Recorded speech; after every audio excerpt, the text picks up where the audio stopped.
now, I'm not going to show people how I'm a great talent, because when I stand in the ring, I want people to be sharp. They don't know who I am.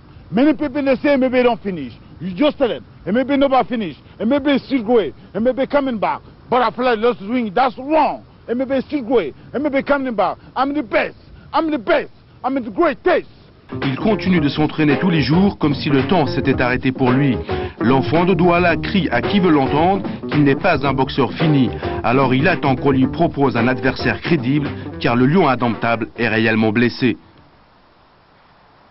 Un lion indomptable blessé, certes, parce que non seulement blessé dans sa peau, mais croyez-moi, j'en ai envie. Malheur à celui qui viendra. On a beau dire que Jean-Marie Mébé, c'est la grande gueule. Il a fait 2 championnats du monde, il n'a pas été gagné. La prochaine fois, ça serait la meilleure. Et croyez-moi, malheur à celui qui viendra. L'histoire du Coyote est à la hauteur du personnage. Champion d'Afrique en 1979 dans la catégorie des mi-lourds, il quitte le continent pour la France. Il opte pour la nationalité française en espérant combattre les meilleurs Européens. Mais sa force de frappe fait tellement de dégâts que ses éventuels adversaires se débinent les uns après les autres. Faute de combattants, Mébé écœuré décide d'aller défier les Américains chez eux. C'est ainsi qu'en 1986, il dispute un premier championnat du monde face à Marvin Johnson. Le franco-camerounais bouscule tous les pronostics et par la même occasion son adversaire. Il ne doit sa défaite qu'à une légère blessure et surtout un arbitrage maison. Arrête. Alors, décision étonnante. Nous sommes dans la 13e reprise et regardez la déception de Jean-Marie Mébé. Le moment qu'on a arrêté le combat, je menais au point. Et puis l'arrêt d'arbitre du combat, la façon que l'arbitre a arrêté, le docteur qui n'arrêtait pas de venir mettre son bras sur ma blessure pour aggraver tout ça. Il y a eu beaucoup de choses qui se sont déroulées après ce combat. Après sa formidable prestation face à Johnson, Mébé fait parler de lui dans le milieu de la boxe américaine. En 1988, il rencontre Virgil Hill, titre mondial en jeu. Ce jour-là, Mébé ne semble pas au mieux de sa forme. Ballotté aux 4 coins du ring, il est battu à la 11e reprise par arrêt de l'arbitre. Le contrôle antidopage révèle la présence d'un produit anesthésiant pour Mébé. Celui-ci alors accuse. Jean-Marie Mébé, il prend des coups inutiles maintenant. Il enlève le bras. Ah, mais j'ai dit ce que j'ai pensé, j'ai dit que j'étais drogué avant le combat. Et chose qui s'était fait, on a fait des enquêtes, on a vu que effectivement j'étais drogué à mon insu.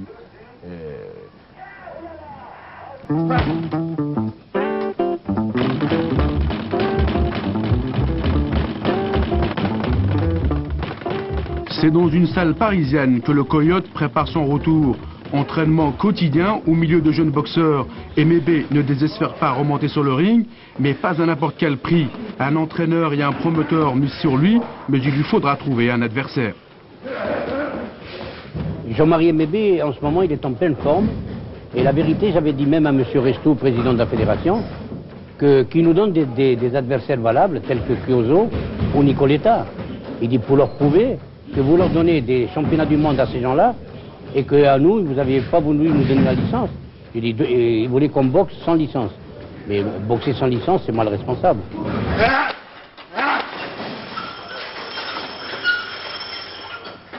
Je suis actuellement donc en discussion, en négociation avec certains boxeurs, au titre parmi le top 10 du monde.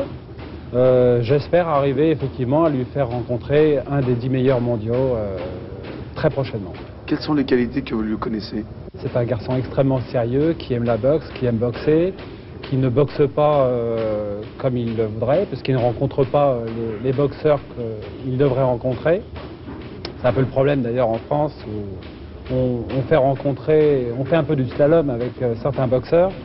C'est-à-dire que les grands champions ne sont pas vraiment des grands champions et ceux qui devraient l'être comme Jean-Marie ne le sont pas parce qu'on les évite, parce qu'ils sont trop forts. Dans le cadre de Confession de Stars, notre invité de ce jour, c'est notre grand champion, le Coyote, en l'occurrence M. Jean-Marie Mébé, qui réside en Île-de-France.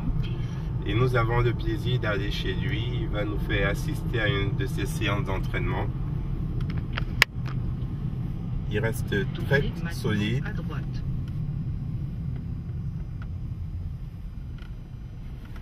Lui, Jean-Marie, Allô? Je vais tout droit, hein?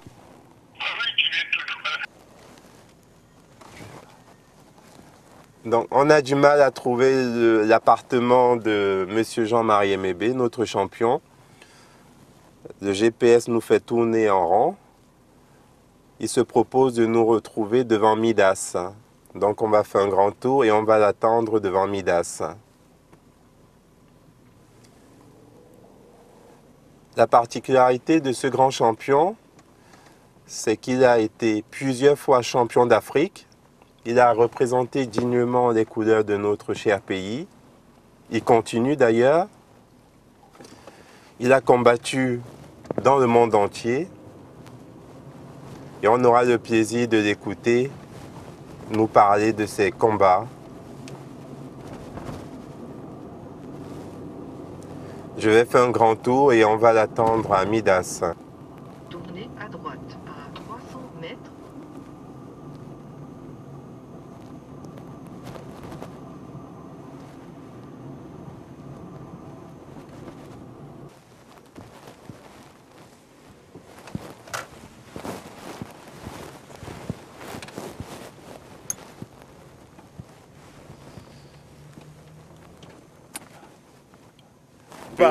Christian, comment tu vas? Ça va très bien, La merci. forme? Ouais, tranquille. Ah, impeccable. Ouais.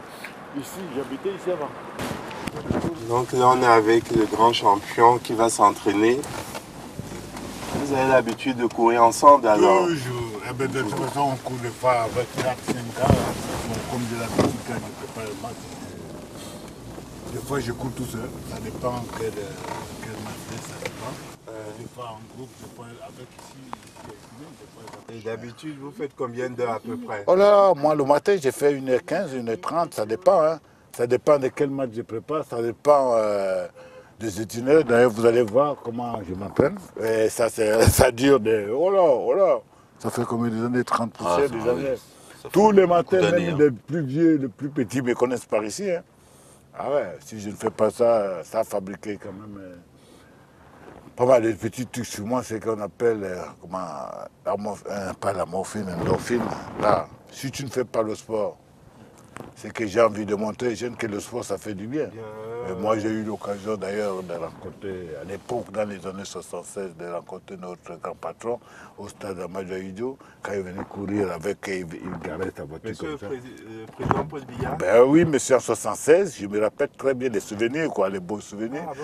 Ah bah ouais, en 76, il venait au stade Amadou Ahidjo, il garait sa voiture comme ça, son chauffeur le laissait. Un jour même, on a fait un bas en 76, il faisait le vélo, tu vois. Il courait au stade, moi je courais comme ça, j'ai dit il va attraper. Après les gars m'ont dit doucement, après j'ai couru, mais il allait vite. Hein. Et il y avait l'équipe nationale qui était en stade bloqué dans les années 76. Hein. L'équipe nationale était bloquée, on faisait la formation en 76 avant d'aller aux Jeux Olympiques. Ah ouais, il venait avec son vélo, son chauffeur. À l'époque, hein, il était encore Premier ministre, monsieur. Ah ouais, on courait, il venait, il garait sa voiture. Et il allait faire le tour à vélo. Nous, on était au stade. Ben, c'est normal, hein, ben, comme par hasard, pas comme par hasard. Bon. Ah bon? Ah ouais. C'est des anecdotes pour moi, ça, à gauche là. Tu prends la gauche. C'est en quelque sorte des anecdotes du pays, ça. C'est la nostalgie du pays, c'est de beaux souvenirs. Croyez-moi, quand je vois à l'époque des années 74, vous voyez, et Diami Dada, quand j'étais amateur, c'était un ancien champion du monde, pas du monde, de boxe. Il adorait la boxe. Ah bon? C'est là-bas que j'ai eu ma médaille de truc africain, là. À Kampala. J'ai fait Kampala en 74. Ça, c'est des mecs, il était président. Tu vois, oh là là, ancien boxeur. Non, mais c'est vrai. J'ai eu des anecdotes de ouf. Hein. Eh ouais. Et regarde l'autre là qui a organisé ma demi-finale mondiale à Abidjan. Oui, oui. Je vais vous donner les images, vous allez voir.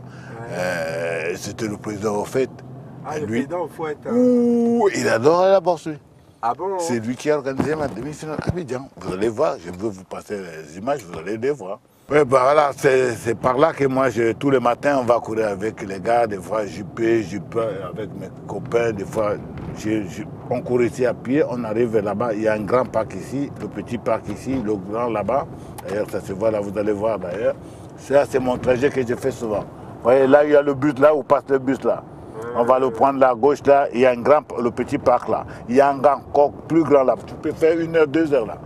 Ça, c'est bon. Bah ouais, à gauche là, vous prenez à gauche là. Et JP arrive à suivre? Bah oui, non, mais on ne fait pas le marathon, hein. On ne fait pas le marathon quand même. Non, mais dommage que les gars, ils m'ont dit, bon, si c'était pour ça, vous allez voir. Des fois, quand je m'entraîne, après, on rentre à la maison, on s'entraîne dans une... comment tu appelles là? Au parc. Au parc, là, il y a un petit parc là où il y a les enfants. Juste ouais. en face, là, je les entraîne, je les montre pas mal de petits trucs. Ils sont contents. Bah oui, bah oui. Bon, il va avoir une place là. C'est notre champion d'Afrique. Bah oui, écoute, c'est normal, hein. Attends, il y a une place là devant là. Il va avoir une entrée là quelque part. On va voir ce que ça donne là. Le cadre est beau là.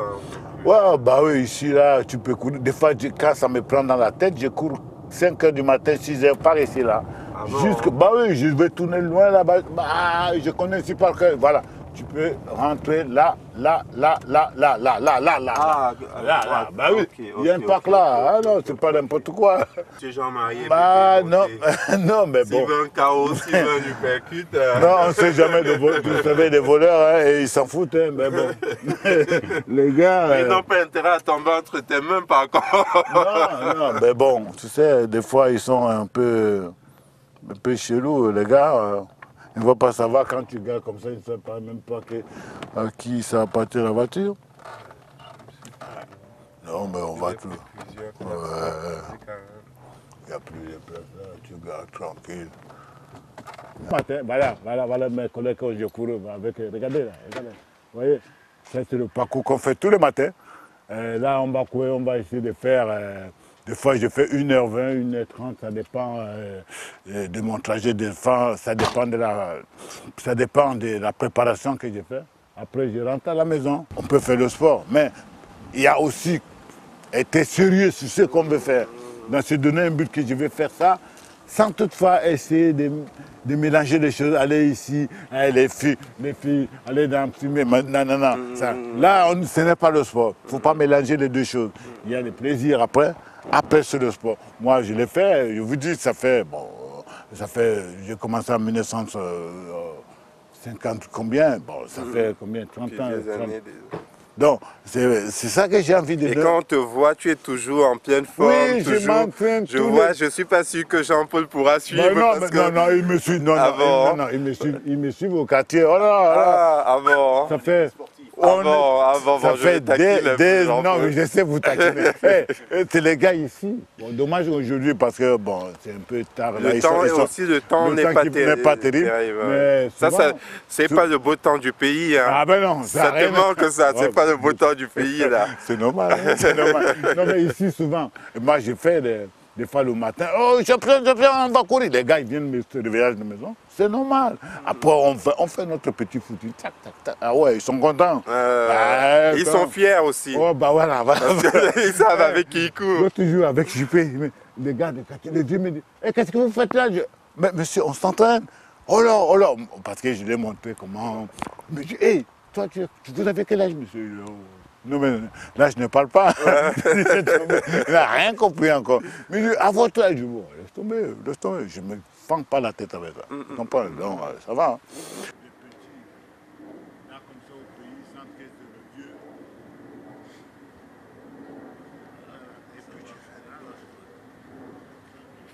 Il faut tirer parce que sinon tu risques de faire ce qu'on appelle un claquage.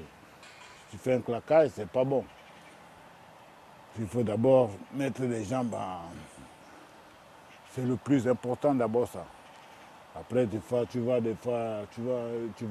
même que ce soit dans le tennis, le foot, ceci, tu vois un joueur qui rentre sans se chauffer, ça ne va pas. C'est le plus important, c'est d'en tirer par là aussi. Tout ce mouvement, ce n'est pas inutilement, hein, ça. Et voilà. Et sur le dos, là ça tient bien. Là, on peut aller faire quelques gym. Là.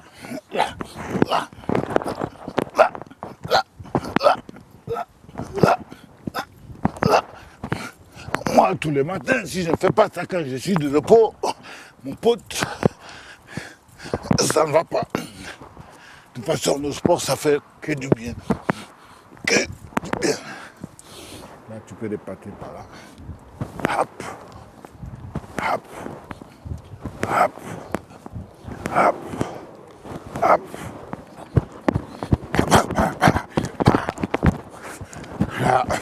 Là, ça commence à venir. Ah ouais, ça me rappelle le bon vieux temps.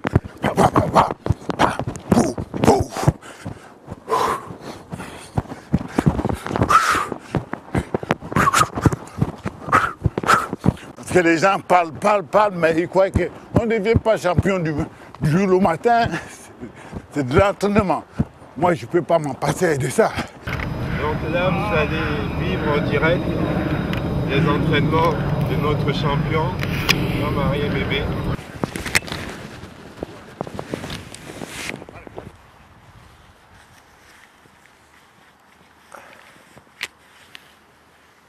Donc, comme vous pouvez le constater, nous sommes à Épinay-sur-Seine et nous sommes avec notre champion Jean-Marie Mébé qui est en train de s'entraîner. Vous pouvez le voir courir. Le cadre est agréable, il y vient tous les jours. Pas un jour ne passe sans qu'il ne vienne s'entraîner ici. Il garde la pêche, la ligne, vous avez pu le voir. Il conseille également les jeunes dans cette activité sportive qui pour lui permet de rester sain. Il n'y a rien de tel qu'un corps sain dans un esprit sain, j'allais dire. Donc Jean-Marie Mébé, on va passer toute la journée avec lui. Vous pourrez voir notre grand champion arriver en courant. Vous pouvez le voir.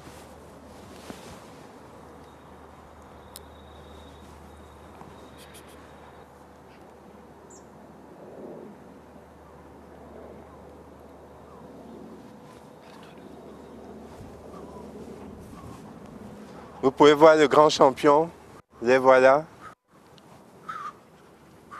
Il n'arrête pas. Ah.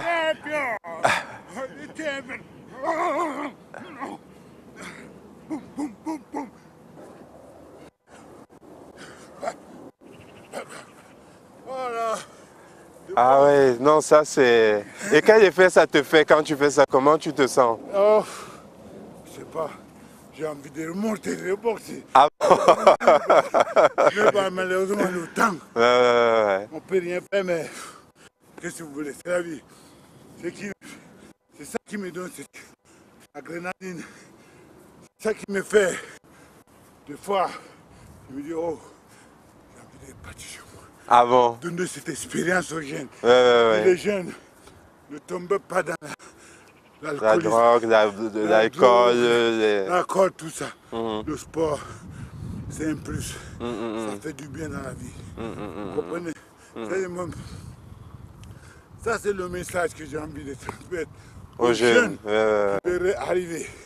Qu'on ne devient pas champion du jour au lendemain. C'est un long travail, de longue haleine, ça fait des années.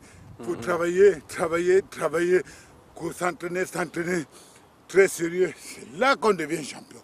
Quand vous êtes champion du monde, c'est pas comme ça. C'est un long travail, beaucoup d'entraînement, beaucoup de sérieux. C'est ce que je demande beaucoup aux jeunes. Le travail, beaucoup de travail. Beaucoup de travail. Beaucoup de sérieux, vous voyez? C'est vrai qu'on ne dirait pas. Hein. Ah, non, on ne dirait pas. Sincèrement. On voit l'entraînement. J'ai pris du poids. Ah oui. Là, j'ai pris du poids. Il a pris du poids. Et je suis plat. Mais vous voyez, il y a encore du matos. Non, je préfère ne pas. Parce que les gens ont beaucoup. Mais je tiens, mais grande gueule. Des fois, quand je veux parler, je ne parle pas. On dit, oh, je ne parle pas. Je parle. Il faut savoir. Il faut savoir. Moi, des fois, je dis, je suis distrait, je me reste à m'entraîner, à me faire mes... Et quels sont les rapports maintenant avec le pays? Est-ce qu'ils prennent conscience de la chance qu'on a d'avoir quelqu'un comme toi, qui peut donner beaucoup aux jeunes, qui peut aider, comme tu le fais ici, tu soutiens les jeunes avec ton ami, tu soutiens les jeunes. Je vais vous donner une anecdote. L'autre fois qu'on avait parlé, par exemple, de faire mon jubilé, j'ai eu M. Balkany, Patrick Balkany, le maire de Louvain. Il m'a dit, hey, Jean-Marie, ton jubilé, tu peux le faire à la Valois. Tu es le bienvenu. Je voudrais parler, qui sache les orienter dans la bonne direction. Ça, tu fais ça. Ça, c'est pas bon. Ça, c'est bon. Ça, c'est pas bon. Ça, il n'y a pas que le sport. Hein. Parce que tu vas faire le sport, tu vas le fumer. Tu vas les fumer. Ça, c'est pas bon. Ça, c'est pas bon. Il faut prendre les choses au sérieux. Tu te fixes un but. Je vais arriver. C'est comme ça qu'on arrive. Dans tous, confondus. Donc, il ne faut pas tomber sur la drogue, sur la connerie, la drogue, fumer, aller filmer devant les filles. Ouais, ça c'est bien, ça, on est passé par là. Mais bon, c'est un conseil, hein, c'est ma façon de voir, de donner une éducation, parce qu'ici les gars, ils peuvent, surtout les fréquentations, ici, tu tombes dessus, ils vont fumer les chutes, ils vont fumer. Hé, merde, nique ta mère, hé, merde, enculé, allez, oh là, oh là, oh là. Là, le sport m'a appris, moi, du respect aux gens. Moi, je trouve plein de gars, champion, machin. C'est pas pour autant. J'ai rencontré des gars, une anecdote encore, quand je suis parti en Amérique. Donc, il m'a fait une surprise énorme. Ah bon? Vous savez quoi? Non, non. Oh là là, j'arrive à l'aéroport. Vous allez voir sur cassette. J'arrive, on m'accueille, tout ça. On me met dans un hôtel, face Madison Square Garden. Le matin, je vois, on m'appelle dans ma chambre. Monsieur, bébé, on vous appelle, je ne savais pas qui me dit, Don King. Ah, ok, c'est Kamba, comment, pour aller prendre le petit déjeuner. Alors, quand j'ouvre ma chambre comme ça, oh là, je fais, oh là, je crois, Mohamed Ali, oh là, j'avais la chair de poule. Oh, my friend. Mohamed Ali. Oh, c'est lui qui a, ouais. Il fait, oh, my friend, Africa, Ali, Boumier. Oh là. Quelqu'un, vous voyez des j'avais la chair de poule partout. Et quand on est descendu face à Madison, le monde qu'il y avait, oh là, mon pote, j'avais la chair de poule. On est parti voir un match face à Madison, oh, Madison Square Garden. Vous avez le boubou africain là, j'ai fait notre Gandora là. Non, mais c'est. Non. Et ça me fait penser au jeune homme qui a dit qu'il avait volé tes gants. Ah ouais, tout à fait. Un petit jeune qui était passionné de lui, qui l'aimait. Il est parti, il avait mis ses gants de boxe dans la poubelle, il est parti, il a gardé. Et il s'est mis à s'entraîner avec ça. Ouais, tu vois, il y a des anecdotes comme ça, j'ai de beaux souvenirs quand même dans le sport. Et aussi, tu m'as raconté le gars du Bongo. Ah, Litona. Parlant de Litona, c'est le gars du corps de Bongo. Qu'est-ce qui s'était passé en 1974, avant que je n'aille aux Jeux Olympiques. D'ailleurs, une anecdote encore, j'ai de beaux souvenirs. Quand j'ai mis le gars, au premier rang, vous savez qui m'a mené quand a commencé à chauffer? Roger Mila, Antoine Bell, c'est eux qui ont venu me chercher comme ça. Ils m'ont dit, hey, allons-y pour champion. On est parti, je te dis, on a habité l'université. Hop, je suis quitté là, j'ai habité ailleurs. Et le surlendemain, c'est pas moi qui a touché ma médaille, hein. C'est mon entraîneur. Quoi? C'était chaud. Chaud. KO, premier rang, le gars de Côte de Mogo, tu le mets KO, Litona, à l'époque. C'est Roger Mila, mais Antoine, petit frère. Ah bon? Ah ouais. Hey, je suis revenu au Cameroun, c'est pas moi qui ai eu ma médaille, c'est mon entraîneur qui a eu. Hein. Ah, ça, c'est des anecdotes que j'ai. Non, mais c'est le truc qui. Et ça, les jeunes ont besoin de connaître ça. Ouais, de connaître ça. De connaître ces histoires-là. Tout à fait, tout à fait. Parce qu'aussi à l'époque, il n'y avait pas la télé comme maintenant. Il n'y avait pas la télé. Donc les jeunes ne connaissent pas tout à fait. Les jeunes ne connaissent pas parce que bon, les gens, les médias, c'est normal, chacun fait son boulot. Mais il y a des rajouts là-dedans. Donc, ces rajouts, il faut trier les images. Il faut savoir ça c'est bon, ça c'est pas bon. C'est normal, les gars, ils font le métier. Jean-Marie, c'est l'espérance du quartier.